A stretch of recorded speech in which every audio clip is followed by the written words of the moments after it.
नेवासा फाटा आंबेडकर नगर परिसरातील मुकिंदपुरात कोयता, दांडा व दगडाने मारहाण, 7 जणांवर गुन्हा दाखल, 1 जखमी। नेवासा तालुक्यातील मुकिंदपूर येथे जुन्या वादातून 7 जणांनी एकत्र येत कोयता, दांडा व दगडाने मारहाण केल्याची धक्कादायक घटना शुक्रवारी रात्री घडली। या प्रकरणी नेवासा पोलीस ठाण्यात 7 जणांविरुद्ध गुन्हा दाखल करण्यात आला आहे। याबाबत आकाश बाबासाहेब साळवे, वय 28, राहणार मुकिंदपूर यांनी फिर्याद दिली आहे। फिर्यादीनुसार 1 मे रोजी सकाळी त्यांच्या परिवारातील महिला व शेजारी राहणारे रमजान शेख यांच्या परिवारातील महिलांमध्ये पूर्वीच्या वादावरून शाब्दिक बाचाबाची झाली होती। त्यानंतर दुपारी 3:30च्या सुमारास आकाश साळवे हे त्यांच्या आतेभावा पप्पू उर्फ विशाल इंगळे यांच्या घरी जाऊन परत येत असताना गल्लीतील अरबाज शेख याने मोटारसायकल आडवी लावून वाद घातला।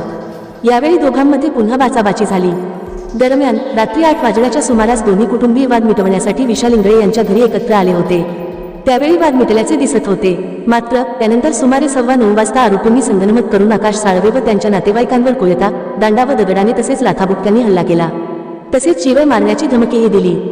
या हल्ल्यात पप्पू उर्फ विशाल इंगळे यांच्या हाताला गंभीर दुखापत झाली असून त्यांच्यावर उपचार सुरू आहेत। या प्रकरणी रशीद मुस्ताक शेख, हैदर मुस्ताक शेख, अलीम रमजान शेख, अरिफ हकीम शेख, रमजान मुस्ताक शेख व अरबाज रमजान शेख या 7 जणांविरुद्ध नेवासा पोलीस ठाण्यात गुन्हा दाखल करण्यात आला असून पुढील तपास पोलीस करीत आहेत।